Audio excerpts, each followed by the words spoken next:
The ever-expanding enigma of missing people that were never found occasionally surprises us when those who disappeared suddenly turn up. It may be mere hours or a few days, but those moments can quickly turn into weeks, months, or even years with no resolution in sight. Number 10. Each year without fail, hundreds of people venture into the national park's woods and glaciers and never come out again. The Yosemite National Park takes the cake when it comes to the highest number of missing people that disappeared on its grounds. But in the case of this missing person, the Big Bend National Park was the culprit. This reserve is located in Texas and was established in 1944. The 60s was the age of tourism that made this park a destination for many adventure seekers, from hikers and rafters to students and birders. Features include the Rio Grande, desert, mountains, and canyons. With 150 miles of hiking trails winding through mountainous and desert terrain, this site is the perfect hiking spot. But those same mountains, deserts, and long rivers also pose a great threat to the inexperienced.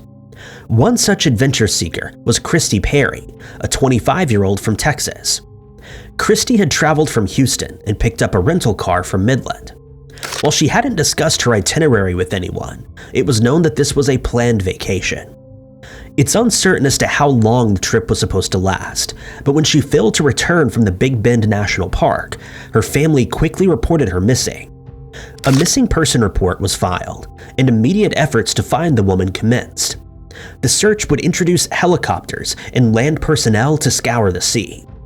During the search, the rental car that she was using was ominously found at the head of the Lost Mine Trail, a 4.8-mile round trip that runs through the park. With this discovery, concerns began to mount. It served as a blaring warning that something was wrong.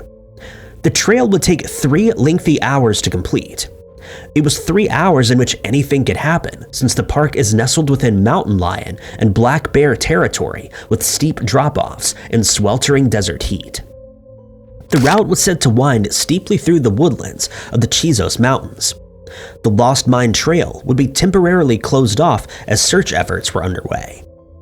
Park rangers were able to determine that Christy had a reservation at the Chizos Basin campground, but she never arrived at the campground that evening, and concern waved across the national park. More search efforts were quickly introduced, but nothing was found, deepening the fears regarding Christy's well-being. Park rangers and U.S. Border Patrol agents came together, utilizing planes in the efforts to locate the missing woman. By now, days had passed with seemingly no sign of her. Missing person posters flooded the streets. The posters detailed that Christy was 5 feet and 2 inches tall and weighed 100 pounds. As the weeks rolled by, hopes of finding her began to dwindle, but the park rangers and law enforcement didn't give up. A highly skilled team of rescue personnel, paired with outside law enforcement, scoured the terrain again. It was day 8 of Christy being lost in the wilderness with no food and no water. Luckily, it would be on this day that she was discovered. Christy was found alive and lying a quarter mile below the summit of Lost Mine Trail. She was in poor condition but was alive and speaking. Rescue crews transported her to a hospital via helicopter, where she would undergo treatment. Despite her harrowing experience, Christy made light of the situation and posted a series of pictures from her 8-day disappearance. She had no food and was too afraid to eat berries or mushrooms, since she didn't know what was edible and what wasn't. But she was able to keep herself hydrated with rainwater. The 11 images revealed the increasingly brutal conditions that she was forced to face. Each picture showed Christy becoming more and more afraid. The days had worn on, and the rains hadn't stopped. She too began to lose hope that she would ever be found, but luckily the rescue teams persevered despite the poor weather conditions. Number 9. Back in 2013, a 29-year-old Nigerian cook named Harrison Okene was working on board a tugboat. He and an 11-man crew headed off the coast of Nigeria on the oil tanker.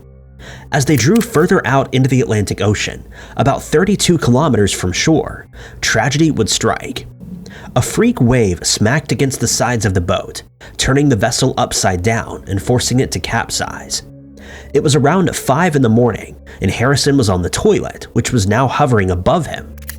As he tried rattling the door to escape the bathroom, the toilet became dislodged, hitting him on the head. Red fluid began to mix with the water that was pouring in, and then the lights went out. It took only 2 minutes for the bathroom to become filled with water, and then the vessel picked up speed and sank down to the depths. In a matter of moments, the boat touched the seabed 100 feet below the surface. Surviving such an ordeal would be an impossible task. 2 days had gone by, and by now, word of the missing, sunken vessel had reached the shore. South African rescue teams, including divers, were mobilized and headed out to the site. They began retrieving bodies. 11 of the 12 men had been dragged from the waters. All had drowned. One body, though, was missing, and it was Harrison O'Keefe, who was still stuck in the bathroom. It had been 2.5 days since the incident, when divers were exploring the vessel in search of the last body. A light shone through the bathroom door before it was yanked open. A diver felt a light touch on his arm. Harrison was alive, and a rescue mission was set in place to safely bring him to the surface, which was still 100 feet above the sunken boat. A recovery camera on the diver's suit captured the moment that the missing man was discovered, revealing a shocked-looking Harrison who was very much still breathing. When the disaster had taken place, fast thinking was on the man's side. Once the vessel had touched the bottom, Harrison realized that the bathroom had a small pocket of air. He quickly built himself a platform that would keep him afloat, not allowing his head to sink. This would also delay hypothermia. It was dark and noisy all around. Harrison was calling out for rescue, hungry, thirsty, and cold. Several times he tried to find an escape, only finding his way back to the air pocket bathroom with a rope that he had tethered to the area. By the time rescuers found him, Harrison had already absorbed incredible amounts of nitrogen, making his sudden resurfacing potentially fatal. The team skillfully readjusted his gas levels and would then suit him up with a diving helmet and a diving bell designed to regulate and maintain internal pressure. During the transfer, the former missing man lost consciousness and spent the next few days in a decompression chamber where he suffered from recurring nightmares and insatiable hunger. Otherwise, he was in good health. Number 8. Holly Courtier, a 38-year-old from Woodland Hills, California, headed to the Zion National Park in Utah. She'd been dropped off at the Grotto parking area by a shuttle on the 6th of October in 2020. The shuttle arrived at the park at 1:30 that afternoon and was scheduled to return that same day, just before 5 p.m. Vehicles were not permitted in the park, so visitors were required to use a shuttle to drive in and out. But when the private vehicle arrived there that afternoon to pick Holly up, they found that she was nowhere to be seen. According to the family, Holly was an experienced hiker and was familiar with Zion National Park. In fact, she and her 19-year-old daughter, Kaylee, had visited the park just 1 month prior, where they explored the Narrows. Holly had been traveling the country in search of adventure-filled national parks after having lost her job as a nanny. When the shuttle arrived at the grounds to find one of their passengers missing, the park was alerted. Rangers checked the security cameras at the entrances, revealing the moment that the woman had entered the park, but it didn't capture her departure. 2 days after Holly had entered the park, her family decided to report her missing, and an investigation was soon underway. It would be discovered that she was intending to hike the Kayenta Trail, which would take her to the Emerald Pools. Despite its misleading beauty, Zion is a dangerous hiking spot with large sandstone cliffs, deep canyons, and a lot of wildlife. The park isn't just flat land, but consists of jagged terrain of desert, woodland, and forest. During the initial search for the missing woman, officers discovered her vehicle was left in Springdale, the park's southwest entrance, but there was no sign of Holly. Missing person posters soon decorated the town's poles and social media news feeds. Holly was described as a brown-haired, blue-eyed woman. She'd been wearing a black puffer jacket, a dark tank top, and Danner brown hiking boots. It's believed that she was carrying an osprey blue day pack, a yoga mat, and a hammock. In the month of October, the park would see sweltering heat during the day, while the evenings were cool. Holly would run out of water and food soon if she wasn't found quickly. Eager searches to find the missing woman called for the aid of 5 canine units. A drone operator also aided the searches, and a tip line was quickly established. Several new images of Holly were released, including a still from the surveillance video of her entering the park. 2 days turned into 10, and no revelations were made. Holly was simply gone. Then, in an unexpected twist, on the 12th day of her disappearance, a discovery was made. It was Holly, and she was alive. It was found that the former missing woman had suffered a serious head injury after banging her head against a tree branch while setting up a hammock. For 12 days, she had no food and no water, causing her to lose 15 pounds. The ultimate discovery came when a credible tip was directed to the rangers from one of the visitors. The visitor claimed to have seen Holly near the Virgin River. When the thickly vegetated area was scoured, a dehydrated woman was found. By the time she was found, Holly's health had a potentially fatal decline. Her potassium levels were low, and her kidney function was not optimal. She'd started showing signs of kidney failure. Adding to these health issues was a large lump on the back of her head, a result of hitting it against a sharpened branch. After becoming concussed by the injury, she was too tired to walk and became disoriented. If she'd spent even another day out in the wilderness, the outcome may have been far more sinister. Number 7. It's every person's worst fear to have a loved one go missing. Unfortunately, this nightmare came true for a Boyle County husband whose wife enigmatically vanished, leaving him wondering where she was and what happened to her. Derek's wife, Jennifer Hawkins, was last seen leaving the Baptist Health Lexington Hospital area.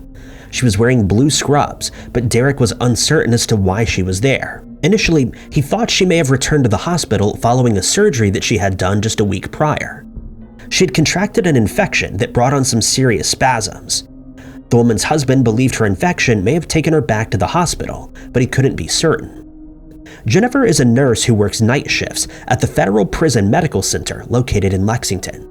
She'd worked here for more than 10 years and usually returned home around 8:30 in the morning. The couple had 6 children together, 3 of which were living at home. Derek admitted that he and his wife had their ups and downs, but at the end of the day, they loved each other. The family was first alerted to Jennifer's enigmatic disappearance when she didn't return home on Wednesday, prompting Derek to report her missing to the Danville Police Department. An investigation soon uncovered the security footage at the hospital, showing Jennifer leaving, still in her gown, on a Tuesday. That Thursday, the officers in charge of the case found her vehicle abandoned at the McDonald's parking lot in Danville. There was no sign of the missing 53-year-old anywhere. Her purse and cell phone were gone, but she wasn't answering any phone calls.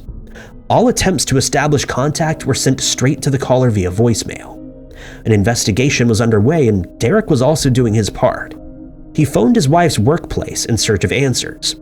His wife's supervisor stated that Jennifer had called in sick that Tuesday evening, claiming that she was in the emergency room, but didn't specify why. Not hearing from the mother of 6 was certainly out of place. She would always call to check up on the family when she was away. It just wasn't like her. Adding to the complexity of the case is that Jennifer is hearing impaired and requires hearing aids. It was believed that the hearing aids may not be working anymore, so she couldn't hear her cell phone ringing. As the days trotted on, investigators, family, and friends became increasingly worried and were fearing the worst. 1 week had gone by when a fortunate revelation was finally made. Jennifer had been found, and she was safe. This announcement came on the 10th of December, but very little information had been revealed regarding the disappearance. It's unknown where Jennifer ended up after being discharged from the hospital, or why she walked out still in her scrubs. All that mattered, though, was that she was safe at home with her family. Number 6. In June of 2024, an American man named Travis Timmerman was reported missing by local law enforcement after he attended church in Budapest. He'd last been seen in Budapest, Hungary, when he embarked on a pilgrimage to Damascus.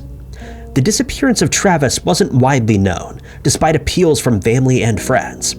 Uncertainty had engulfed them as the months trotted on with no sign of the 29-year-old who mysteriously disappeared. Months later, a video began to circulate online of a man lying on a mattress under a blanket. Locals had spotted the disheveled man who was wandering the street barefoot in the early morning hours. The discovery of this man came during Christmas time, and the locals decided to take him in and look after him. As the video made its way across various social media platforms, the still unidentified man was misidentified as the missing American journalist named Austin Tice. When the man was surrounded by reporters as he leaned against the flaking walls, he identified himself as 29-year-old Travis Timmerman. He told the reporters he'd crossed the country on foot and was stopped by Syrian officials. He'd been living in a mountainous area around the Lebanon-Syria border. He didn't have any food or water when he was spotted by the border guard. Travis was taken to a prison where he would be held captive for several months. While there, he was fed and given water, but none of his family had been notified of his whereabouts. It wasn't until rebel forces broke into the regime prisons across the country that the detainees would finally be freed. Travis was happy to be out of prison, but would spend the next few days wandering the streets with no shoes.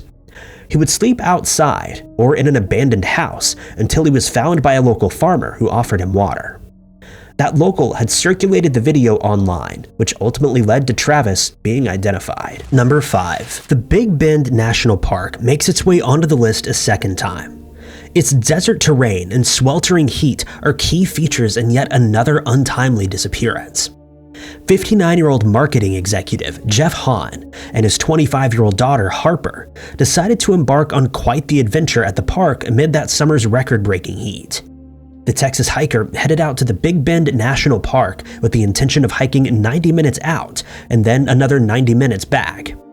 From their view of the map, it seemed as though they could just walk out, around, and then straight back to their vehicle.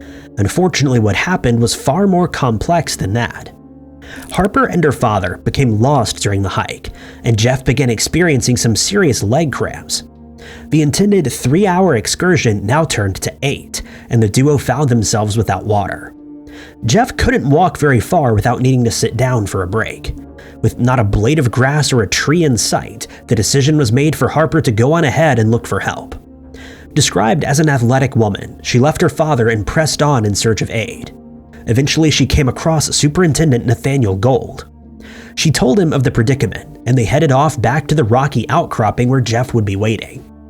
Harper and Gold arrived at the area around 7:30 that evening, only to find that her father was no longer there. Panic ran over the park, and the missing man's daughter was desperate to find her ailing father. Search efforts were immediately introduced, with investigative personnel scouring the grounds, hoping to come across Jeff. But the hours were drawing on. He could be anywhere by now. 8 hours turned to 16, with still no sign of him. The situation was becoming dire. If he were left out there for another day, the Rangers would be looking for a body instead. 16 hours turned into one day, and then into 1 day and 3 hours. Jeff was simply gone. But then a miracle happened. Rangers had still been searching. Planes were flying overhead, and helicopters were hovering nearby. From the sky, rescuers and a helicopter spotted a man down below. He was waving frantically, and then voices began to echo through the canyon. It was the Rangers, hoping that the waving man was Jeff, and thankfully it was. He was alive but in poor health. Helicopter pilots managed to pull him from the canyon, and he was taken to the emergency room. It turned out that Jeff was suffering from rhabdomyolysis. Jeff wasn't aware that he had the issue, but it was a condition that breaks down the muscles. Adding to this was that Jeff was also suffering from acute renal failure. Luckily, he was found just in time, but during those 27 hours lost in a very hot desert, he was forced to survive. After Harper had gone off, he made the decision that he needed to find shade when he spotted a small building just 4 miles away. He found a table and chairs inside, and miraculously 2 bottles of sealed water. He stayed in the shack for 4 hours and watched the sun recede from the sky. But the darkness resulted in Jeff tripping over a rock as he left the shack. As he slammed to the ground, he broke his wrist. As he rolled over in pain, his hand dropped into a small puddle of muddy water. He used a straw attached to his water bottle to drink from it, giving him enough energy to clamber up the hillside and into a small canyon. There he would find a stream that was full of tadpoles. It was the only available food source for miles. Using his hat, Jeff scooped up the tadpoles and ate them. It was food that would sustain him for just a little bit longer, but moments later, the rhythmic whop of the helicopter blades signaled a fortunate rescue. Number 4. Hundreds of people from Highland County in Greenfield, Ohio, flocked together in search of a missing 18-year-old high school senior. In 2020, Madison Bell's vehicle was discovered in a church parking lot in Highland County. It had been abandoned with no sign of Madison anywhere. Around 10 a.m. that day, she left the comfort of her Greenfield home, planning to go to a tanning salon at Country Corner Market. But Madison never made it there. No one had seen the young woman in Highland County either, confirming that her last sighting was in Greenfield. Melissa, the mother of the missing teenager, had been cleaning the house when her daughter called out that she was going to be tanning and would be right back. But she never came back.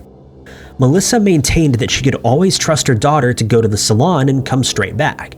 Occasionally, she was known to stop off at a McDonald's for an iced coffee, and if she did this, she would text her mother to ensure that she didn't worry if she was just a bit late. With hours flying by and still no word, Melissa began to panic.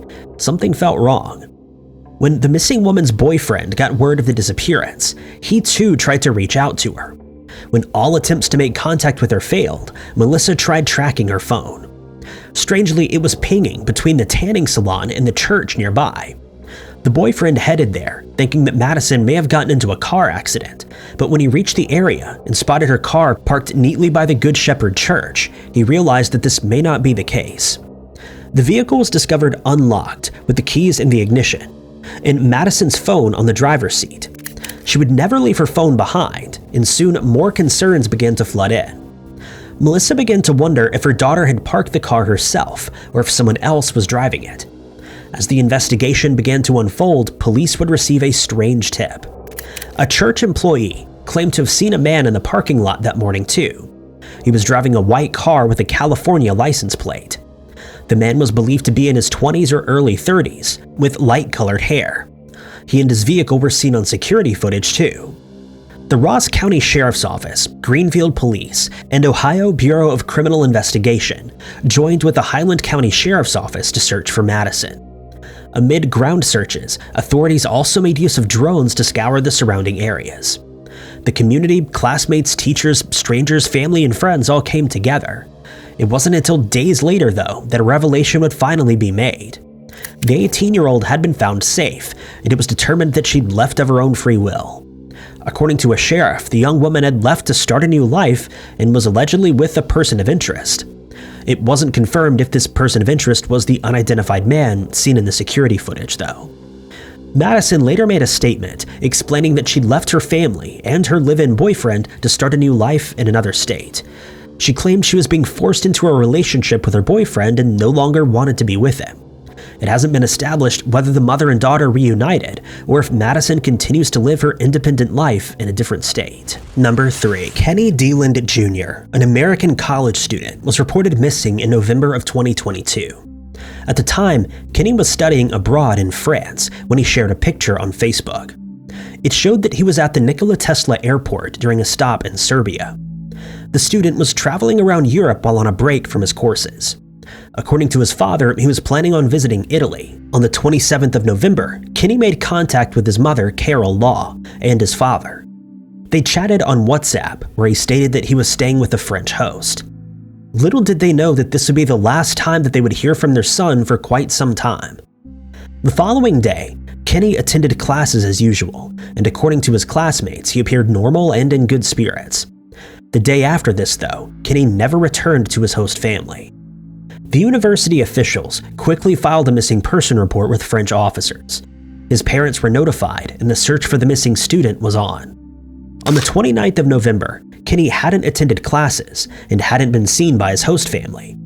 The Delands would later learn that on the day that their son was reported missing, he'd made a sandwich that he tucked into his bag that also held a change of clothes, his wallet, and his phone. Upon departing the home, though, he reportedly left all of his other belongings behind. Kenny also spoke to a neighbor before leaving. The neighbor recalled that he was in good spirits and seemed excited for the day. On the 30th of November, Kenny's phone last pinged at a train station in Valence, France, 2.5 hours away from Grenoble, the area where he was staying. After this, the phone showed no further activity. Even though Kenny's phone was no longer allowing authorities to track it, his bank cards were. On the 3rd of December, it was noted that a purchase was made using the missing man's bank card at a sporting goods store in Montélimar around 2:45 that afternoon. Luckily, the store had security cameras, and authorities were able to determine that Kenny himself made the purchase. After this, though, he dropped out of sight again, with no new information popping up for the next 2 weeks. In an effort to keep the public updated on their son and hopefully bring in any new tips, the family built a website, and there they would share crucial information and images of the missing student. The family also began making numerous media appearances as they appealed for information that may lead to Kenny's whereabouts. It wasn't until the 16th of December, weeks after he vanished, that the first sign of Kenny would finally emerge. His father had been speaking with CNN again when he suddenly received a phone call which abruptly ended his interview. A few moments later, he reappeared on the network and proclaimed that his son was found and he was alive. It turned out that Kenny had seen himself on the news being reported as a missing person. He reached out to his father to confirm that he was alive and well and that he was in Spain. French authorities were able to confirm this statement, and the family were soon reunited. Number 2. Kelly Kruger was living with her father in Stanley, a town located northwest of Charlotte. It was said that the 38-year-old had left the home on the 12th of July, leaving her phone, keys, and medication behind. She walked into the darkness and vanished. No one had heard from her since. Kelly's boyfriend had notified law enforcement of this odd disappearance. He waited several days, hoping to hear something from her, but there was nothing. He'd watched Kelly walk away from the house that night, but thought that she would return soon. The Gaston County Police began searching for the missing woman as the family became increasingly worried. Kelly's mother, Melanie Matthews, feared the worst. She wondered what kind of torture her daughter was being subjected to, and doubt began to flood in that she'd be found alive.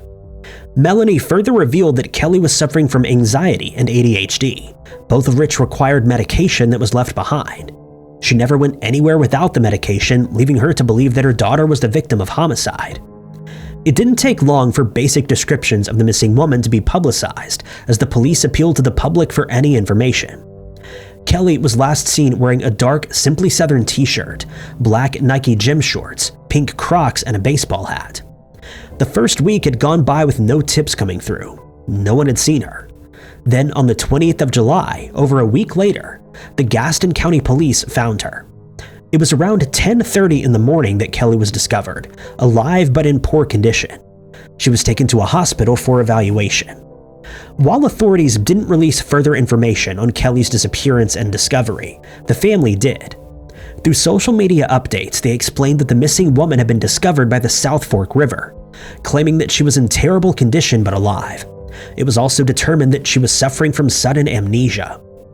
All Kelly remembered was standing on the porch and then waking up in the woods with her cap and Crocs missing. The disappearance of Kelly Kruger is an ongoing investigation, as many continue to wonder what may have happened to her in the week that she was gone. Questions also abound as to why she walked away from the home that fateful evening. Number 1. It was around Christmas time in 2021 when Marionite and sister Sue Ellen Tennyson headed to West Africa from America. She was there to supervise her congregation's medical clinic. At this time, Sue Ellen was 83 years old. During her visit to West Africa, she received a text from her nephew, James Downing. James was living in Richland Hill, Texas, with his wife. His text stated that he had a picture to share with Sue Ellen. It was a black and white sonogram, quickly filling the sister with joy. The picture meant that her nephew's wife was expecting her first child after battling infertility. Sister Sue Ellen would remain in West Africa for quite some time, and 4 months later, in April of 2022, she would find herself staying at the Burkina Faso convent. But it would be in this month that her life was bound for a traumatic turn. One evening, while the convent members were fast asleep, something strange was underway. The following morning, they awoke to find something amiss. It was Sue Ellen. She was gone. On her side table, the woman's glasses and her blood pressure medication remained. It was soon determined that she'd been the victim of a kidnapping, but the identity of her abductors was not known. Various militant groups were already known to Burkina Faso, some of which were known to carry out such attacks. A few of the groups are said to be allied to Al-Qaeda, who are known to kidnap civilians. A missing person notice was released by the FBI as searches were underway for the now missing sister. Almost 5 months had gone by, and there was still no sign of Sue Ellen anywhere. No one was certain if she was even still alive, and sinister thoughts as to her whereabouts began to set in. Then, just when all hope was lost, the congregational leader was suddenly found. She'd been recovered on the 29th of August and spoke to her congregation, confirming that she was alive and safe. For 5 months, Sue Ellen was held captive after being dragged from her bed at the parish by 10 armed men. That evening, unbeknownst to the rest of the convent, the sister was bound and gagged. She was then placed on the back of a motorcycle in order to hold on as she was ridden through the forest. After a short time, she was handed over to another group, which was later determined to be a rival organization. For the next 4 months, she'd be forced to sleep outside beneath a handcrafted tent that made use of leaves, branches, and cloth. While it may sound like quite a terrifying experience, Sue Ellen had found hope early on in her abduction that made her believe that she would survive this ordeal. The hope came from one of the group's men. In fact, he was the lead captor. Upon Sue Ellen's arrival in the hands of her new captors, the leader had noticed her bruised and stained feet from being smacked against branches and rocks during the drive. He stooped down and began to wash them. Sue Ellen believed that this was God speaking to her through him. The captor had also given her a few scraps of paper and a pen so she could keep track of her days. For reasons unknown, on the 29th of August in 2022, the group suddenly handed the weakened woman over to the United States authorities. Sister Sue Ellen's first question, as she was being transported to freedom, was if her nephew's wife had her baby. The FBI quickly made some calls and confirmed that she did have her baby. Thank you guys so much for watching. If you liked this video, be sure to hit that like button. Also, don't forget to subscribe and click that notification bell to keep up to date with all of our future uploads. But my name is Ty Knotts, and I'll catch you guys in the next video.